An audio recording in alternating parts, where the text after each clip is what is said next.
अस्सलाम वालेकुम नाजरीन, welcome to my YouTube channel. दोस्तों, नेशनल सेविंग के हवाले से आप लोगों के साथ अक्सर इन्फॉर्मेशन शेयर करते हैं।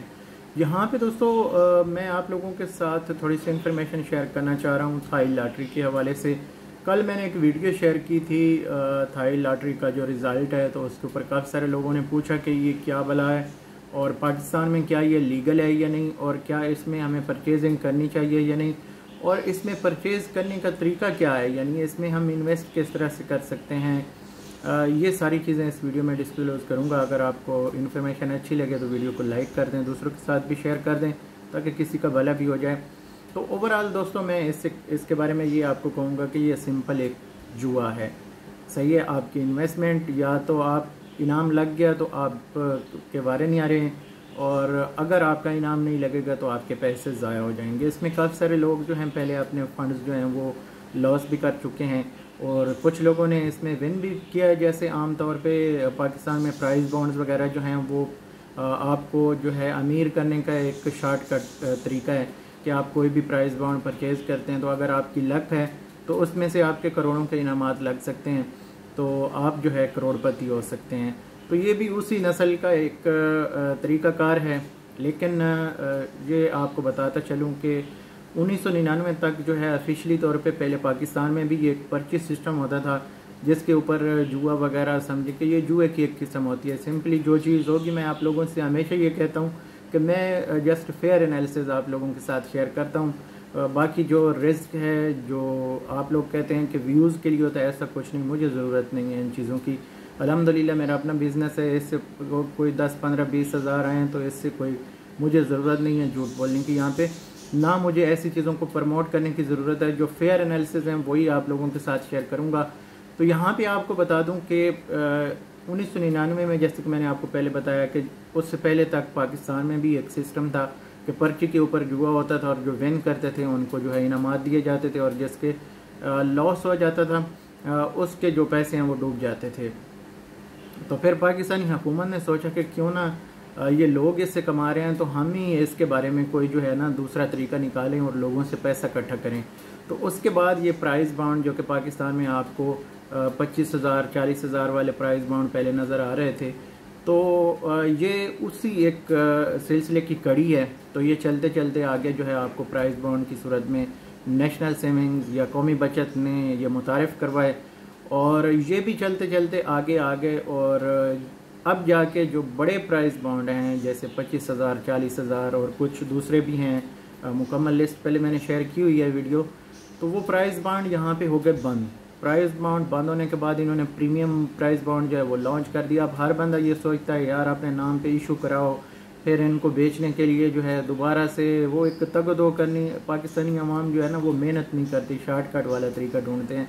तो ये हमारी जो फाइनेंस मिनिस्ट्री है उसको भी समझ नहीं आती। तो बहरहाल वो निज़ाम चलते चलते इस तरह हुआ कि जब ये प्राइस बॉन्ड अभी बंद हुए 25,000 और ये 40,000 वाले प्रीमियम प्राइस बॉन्ड हो गए, तो फिर ये जो थाई लॉटरी है इसकी जो किस्मत है ये खुल गई।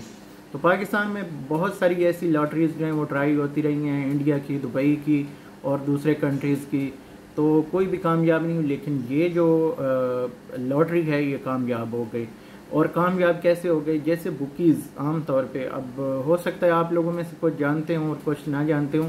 बुकीज़ जैसे कि आप एक क्रिकेट मैच के ऊपर एक जुआ लगता है, तो आप जनाब यानी एक स्कोर दिया जाता है कि 5 ओवर में इतना स्कोर करेंगे, और दूसरी साइड पे होता है कि नहीं करेंगे। तो ठीक है, वो एक आपकी आवाज़ होती है, बाकायदा रिकॉर्ड होता है, बुकी जो है अपने पास लिखता है, आप भी अपने पास लिख लेते हैं। तो ये जो 2 नंबर धंधे होते हैं ये बड़े ईमानदारी से होते हैं। तो अगर आप विन करते हैं तो डेफिनेटली आपको जो है वो पैसे दे देता है जो बुकी होता है, और अगर आप लॉस कर जाते हैं तो आपको जाके पेमेंट देनी पड़ती है। कुछ लोग जो हैं वो तो अपना, उनके बाकायदा अकाउंट्स हैं ऑनलाइन ये जुए की जो बड़ी बड़ी वेबसाइट्स हैं उनके ऊपर। तो खैर ये एक अलग सीन है, हम किसी को यहाँ पे प्रमोट नहीं कर रहे, मैं आपको हकीकत बता रहा हूँ कि ऐसी चीज़ों से आप जो है अवॉइड करें। एक तो इस्लामिक पॉइंट ऑफ व्यू से भी आपके लिए ये ठीक नहीं है, और सीधी सीधी बात है कि इसमें आपके पैसों का भी लॉस है। तो अब यहाँ पे जब ये थाई लॉटरी की समझें कि इसकी भी लॉटरी लग गई पाकिस्तानियों की जो इस बिज़नेस में मुलविस हैं, तो फिर ये जनाब लॉटरी सिस्टम क्या है कि ये थाई हुकूमत बाकायदा तौर पे इसको जो है वो ओन करती है, और इसके जो नंबर्स हैं, जैसे मैंने आप लोगों के साथ कल रिज़ल्ट इसका शेयर किया, तो वो नंबर्स जो हैं आपको ऑनलाइन मिल जाते हैं। तो आपने जो भी जो थाईलैंड में है वो तो बाकायदा तौर पे ये शॉप्स जो है वहाँ से परचेज़ कर सकते हैं, लेकिन जो पाकिस्तान में है ये बुकीज़ के पास जो है अपनी बुकिंग करवाते हैं। जिस तरह किसी क्रिकेट मैच के ऊपर जुआ लगता है, इसी तरह थाई लॉटरी के भी नंबर होते हैं। तो वो नंबर आप उनको कॉल कर देते हैं कि भाई मेरा ये नंबर है, लकी नंबर अगर आपका हो गया, आप विन कर गए, तो आपको वो बुकी जो है पैसे देने का पाबंद है। अगर आप लॉस कर जाते हैं, लूज़ कर जाते हैं, तो आपके पैसे जो हैं गए। समझें कि इसमें लॉस होने के चांसेस ज़्यादा होते हैं।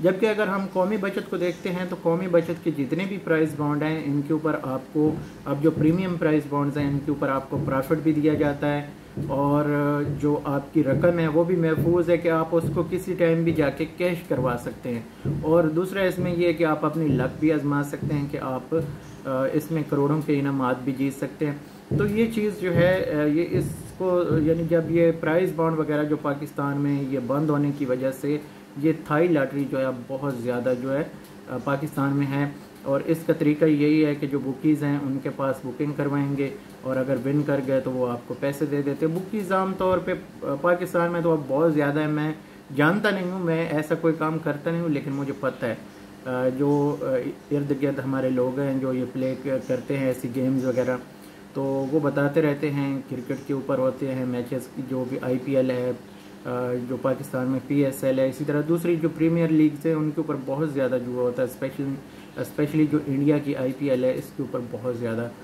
ये सिस्टम चलता है। तो खैर ये एक मालूमाती वीडियो थी। आप सब लोग पूछ रहे थे कि यार हमें थाई लॉटरी के हवाले से बताया जाए ये इस तरह की और जो लॉटरीज़ हैं। तो भाई लॉटरीज़ जितनी भी हैं पाकिस्तान में मुकम्मल तौर पे इनके ऊपर पाबंदी है, सही। लेकिन अगर आप ये खेलते हैं तो जिस तरह ये जुआ है मैचेस का, इसी तरह आप बुकीज़ के पास आप उनसे कहेंगे, आप अपना नंबर कॉल करेंगे, रिकॉर्ड होता है उनके पास हर बंदे का। तो अगर आप विन करते हैं तो आपको इनाम मिलता है, अगर आप लूज़ करते हैं तो आपके पैसे चले जाते हैं। लेकिन मैं आप लोगों से ये कहूँगा कि आप इनमें से किसी भी लॉटरी में इन्वेस्ट करने का ना सोचें। अगर आपके पास पैसे हैं तो सेफ़ इन्वेस्टमेंट है कौमी बचत में, सेविंग्स लें। आपका जो परमानेंट है, आप वो कहते हैं ना कि अंडा खाएं मुर्गी ना खाएं, तो ये मुर्गी वाला जो सीन है ना कभी कभी ये बिल्कुल मरवा देता है। तो इसलिए जब भी आपने इन्वेस्ट करना है सोच समझ के वाइजली। मेरा काम होता है यहाँ पे इंफॉर्मेशन शेयर करना। ये ज़रूरी नहीं होता कि ये ऑडियंस जो है पाकिस्तान से हो, मेरी इंडिया से भी है और गल्फ़ से भी है और दूसरे कंट्रीज से भी है। टाइटल मैं इंग्लिश में भी देता हूँ थाई लॉटरी का, आप देख सकते हैं। जो कौमी बचत की वीडियोज़ हैं वो सिर्फ मैं उर्दू टाइटल देता हूँ। तो मकसद यही होता है कि वीडियोस तो जानी चाहिए, बाहर भी जानी चाहिए। तो खैर ये इन्फॉर्मेशन है थाई लॉटरी के हवाले से। अगर फिर भी आपका कोई सवाल हो तो आप कमेंट कर सकते हैं, मैं आपको रिप्लाई करने की कोशिश करूँगा। उम्मीद करता हूँ छोटी सी ये मेरी कोशिश आपको पसंद आई होगी। तो YouTube के ऊपर लाजमी सब्सक्राइब किया करें, और फेसबुक पेज के ऊपर वीडियो देखते हैं तो पेज को लाजमी फॉलो करें। यही हमारा एक क्रिएटर का यही रिवार्ड होता है। लोग पूछते हैं कि यार आप बहुत ज़्यादा कमाते होंगे यहाँ से, तो भाई कुछ नहीं होता, जस्ट जो अखराजात होते हैं इंटरनेट वगैरह के आगे पीछे यही है, यहाँ से मिलते हैं। तो अल्लाह करे कोई ऐसा हो सिस्टम के ज़्यादा कमाएं। ये तो आने वाले टाइम पे पता चलेगा कि आप कितना चैनल को सपोर्ट करते हैं और फिर हम यहाँ पे इसको कितना ऊपर ले जा सकते हैं। तो बहरहाल ये अभी तक की हमारी वीडियो थी। अगली वीडियो में इंशाअल्लाह ताला नई इन्फॉर्मेशन के साथ हाज़िर होंगे। तब तक मुझे दीजिए इजाज़त। अल्लाह हाफ़िज़।